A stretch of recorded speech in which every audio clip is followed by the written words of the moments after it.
Hi all, അസ്സലാമു അലൈക്കും. Welcome back to Silna's kitchen. ഇന്നത്തെ റെസിപ്പി ഒരു കപ്പ് പച്ചരി വെച്ചിട്ട് നല്ല സോഫ്റ്റ് ആയിട്ടുള്ള പഞ്ഞ് പോലൊരു കേക്കിന്റെ റെസിപ്പിയാണ്. പച്ചരി കൊണ്ട് ഇതുപോലെ കേക്ക് തയ്യാറാക്കി കഴിഞ്ഞാൽ നമുക്ക് വീണ്ടും വീണ്ടും കഴിക്കാൻ തോന്നും. അത്രയും നല്ല ടേസ്റ്റി ആയിട്ടുള്ള പഞ്ഞ് പോലൊരു കേക്കാണ്. ഇപ്പൊ ഞാനിതാ കൈകൊണ്ട് ഇതുപോലെ ഞെക്കി കൊടുക്കുമ്പോൾ കണ്ടില്ലേ, നല്ല പഞ്ഞ പോലെ ഇരിക്കുകയാണ്. കാണുമ്പോൾ തന്നെ നിങ്ങൾക്ക് അറിയാൻ പറ്റും. അതുപോലെ ഇതിന്റെ അകമൊക്കെ എങ്ങനെ ഇരിക്കുന്നതെന്ന് ഞാൻ ഇതുപോലെ പൊട്ടിച്ച് കാണിച്ചു തരാം. സ്കൂൾ വിട്ട് വരുന്ന കുട്ടികൾക്കൊക്കെ വളരെ പെട്ടെന്ന് തന്നെ തയ്യാറാക്കി കൊടുക്കാൻ പറ്റുന്ന നല്ല സ്പോഞ്ചി ആയിട്ടുള്ള ഒരു അടിപൊളി കേക്കാണ്. അപ്പൊ ഇതെങ്ങനെയാണ് തയ്യാറാക്കിയെന്ന് അറിയാനായിട്ട് വീഡിയോ സ്കിപ്പ് ചെയ്യാതെ മുഴുവനായിട്ടൊന്ന് കണ്ടു നോക്കണേ. റെസിപ്പിയിലോട്ട് കിടക്കുന്നതിന് മുമ്പായി സിൽനാസ് കിച്ചൺ ചാനൽ ആദ്യമായിട്ട് കാണുന്നവരാണെങ്കിൽ പ്ലീസ് ഒന്ന് സബ്സ്ക്രൈബ് ചെയ്തേക്കണേ. ഒപ്പം തന്നെ ഈ വീഡിയോസ് നിങ്ങൾക്ക് ഇഷ്ടപ്പെടുകയാണെങ്കിൽ ഒരു ലൈക്ക് ചെയ്ത് ഷെയർ ചെയ്ത് സപ്പോർട്ട് ചെയ്യാനും മറക്കരുത്. ഇനി നമുക്ക് റെസിപ്പിയിലോട്ട് കിടക്കാം. ഇതിനായിട്ട് ഞാൻ ആദ്യം തന്നെ 250 ml കപ്പിന്റെ അളവിൽ ഒരു കപ്പ് പച്ചരി നേരത്തെ തന്നെ വെള്ളത്തിലിട്ട് കുതിർത്ത് വെച്ചിരുന്നു. 3 മണിക്കൂർ നേരത്തേക്കാണ് ഞാനിത് കുതിരാനായിട്ട് വെച്ചിരുന്നത്. എത്രത്തോളം കുതിരാനായിട്ട് വെക്കുന്നോ അത്രയും നന്നായിരിക്കും. റേഷൻ പച്ചരിയോ സാദാ പച്ചരിയോ ഏത് പച്ചരി ആയിരുന്നാലും കുഴപ്പമൊന്നുമില്ല. ഞാനിപ്പോൾ ഇതിന്റെ കുതിർത്ത് വെച്ചിരുന്ന ആ ഒരു വെള്ളമെല്ലാം ഊറ്റിക്കളഞ്ഞിട്ടാണ് എടുത്തിട്ടുള്ളത്. ഇനി ഇതുപോലെ ഒരു സ്പൂൺ അളവിൽ 1 സ്പൂൺ ഈസ്റ്റ് ഇട്ട് കൊടുക്കാം.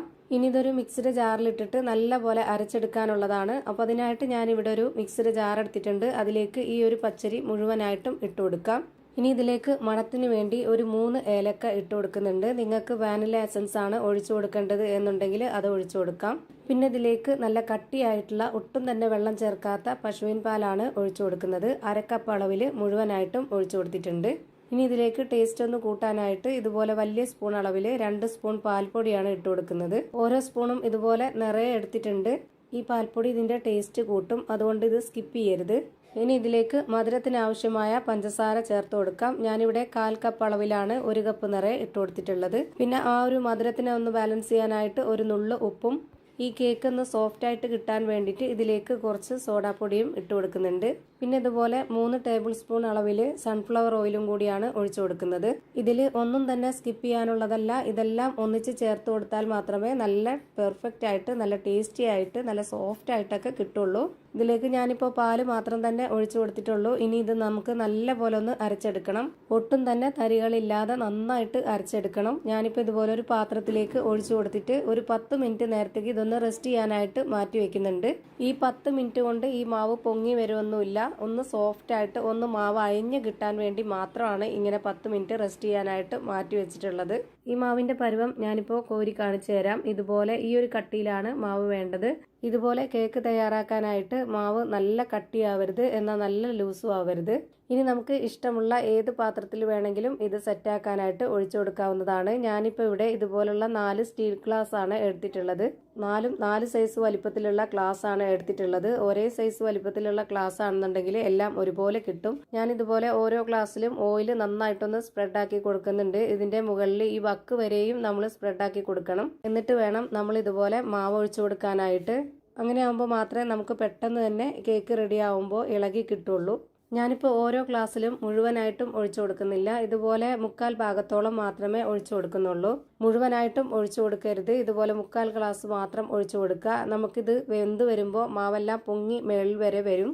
അപ്പോൾ അത് കണക്കാക്കിയിട്ടുള്ള മാവ് നമ്മൾ ഇതിലേക്ക് ഒഴിച്ചു കൊടുക്കാവുള്ളൂ. ഇതിൽ ഒരു ഗ്ലാസ്സിൽ ഞാനിപ്പോൾ ഒഴിച്ചു കൊടുത്തിട്ടുള്ളത് കുറച്ച് കൂടുതലായിട്ടുണ്ട്. അപ്പോൾ ഞാനത് മറ്റേ ഗ്ലാസ്സിലേക്ക് കുറച്ച് ഒഴിച്ചു കൊടുക്കുന്നുണ്ട്. ഇത് കറക്റ്റായിട്ടും വെന്ത് വരുമ്പോൾ 4 ഗ്ലാസ് കേക്കായിരിക്കും നമുക്ക് കിട്ടുന്നത്. 1 കപ്പ് പച്ചരിയിലാണ് നമുക്കിതുപോലെ കിട്ടിയിട്ടുള്ളത്. ഇനി വീഡിയോയ്ക്ക് കാണാനൊരു ഭംഗിക്ക് വേണ്ടിയിട്ട് ഞാൻ ഇതിന് മുകളിലേക്കായിട്ട് ഉണക്കമുന്തിരി ഇതുപോലെ കട്ട് ചെയ്തിട്ട് ഇട്ട് കൊടുക്കുന്നുണ്ട്. നിങ്ങൾക്ക് ഇഷ്ടമുള്ള അണ്ടിപ്പരിപ്പ്, കപ്പലണ്ടി, ബദാം അങ്ങനെ എന്ത് വേണമെങ്കിലും ഇട്ട് കൊടുക്കാവുന്നതാണ്. ഇനി ഞാനിതൊന്ന് ബേക്ക് ചെയ്തെടുക്കാൻ വേണ്ടിയിട്ട് ഇതുപോലൊരു അലുമിനിയത്തിന്റെ പാത്രത്തിന്റെ ഉള്ളിലേക്ക് സ്റ്റീൽ പ്ലേറ്റ് ഇറക്കി വെച്ച് കൊടുത്തിട്ട് അതിലേക്ക് ഇത് 4 ഗ്ലാസും ഇറക്കി വെച്ച് കൊടുത്തിട്ട് ഇതുപോലെ അടപ്പ് വെച്ചൊന്ന് അടച്ചു വെച്ച് വേവിച്ചെടുക്കുന്നുണ്ട്. ഒരു 40 മിനിറ്റ് സമയം വേണ്ടി വന്നിട്ടുണ്ട് ഇതുപോലെ വെന്ത് കിട്ടാനായിട്ട്. ഇത് ഉള്ളൊക്കെ വെന്തോന്ന് അറിയാനായിട്ട് ഒന്നുകിൽ ടൂത്ത് പിക്ക് കൊണ്ടോ അല്ലാന്നുണ്ടെങ്കിൽ ഒരു സ്പൂണിന്റെ ബാക്ക് വശം കൊണ്ടോ ഒന്ന് നനച്ചതിന് ശേഷം കുത്തി കൊടുത്ത് നോക്കുക. ഞാനിപ്പോൾ ഒരു സ്പൂണിന്റെ ബാക്ക് വശം കൊണ്ട് ഇതുപോലെ ഒന്ന് ഇളക്കി കൊടുക്കുന്നുണ്ട്. ഇങ്ങനെ ചുറ്റിനും ഒന്ന് ഇളക്കി കൊടുക്കുമ്പോഴേക്ക് ഈ ഗ്ലാസ് കമിഴ്ത്തി ഇട്ട് കൊടുക്കുമ്പോൾ പെട്ടെന്ന് തന്നെ കേക്ക് ഇളകി കിട്ടും. അപ്പോൾ ഇതാ കണ്ടില്ലേ, വളരെ പെട്ടെന്ന് തന്നെ നമുക്ക് കേക്ക് റെഡിയായി കിട്ടി. ഭയങ്കര സിമ്പിൾ അല്ലേ നമുക്ക് ഈ ഒരു കേക്ക് തയ്യാറാക്കി എടുക്കാനായിട്ട്. അപ്പോൾ ഇതാ നല്ല സ്പോഞ്ച് പോലുള്ള പഞ്ഞ് പോലുള്ള ഒരു അടിപൊളി കേക്കാണ് റെഡിയായി കിട്ടിയിട്ടുള്ളത്. ഞാനിപ്പോൾ ഇതെല്ലാം ഒരു പാത്രത്തിലേക്ക് മാറ്റി കൊടുക്കുന്നുണ്ട്. ഇത്രയേ ഉള്ളൂ ഇന്നത്തെ വീഡിയോ. വീഡിയോ ഇഷ്ടമായാൽ ലൈക്ക് ചെയ്യാനും കമൻറ്റ് ചെയ്യാനും ഷെയർ ചെയ്യാനും മറക്കരുത്. അതുപോലെ തന്നെ ഞാനിടുന്ന പുതിയ പുതിയ വീഡിയോസ് നോട്ടിഫിക്കേഷനായിട്ട് കിട്ടുന്നതിന് വേണ്ടി സബ്സ്ക്രൈബ് ചെയ്ത് ബെല്ലൈക്കൺ അമർത്തി അതിൽ ഓൾ എന്ന ഓപ്ഷൻ എനേബിൾ ചെയ്ത് കൊടുക്കാനും മറക്കരുത്. പുതിയൊരു വീഡിയോയുമായി വീണ്ടും വരും. Thank you for watching.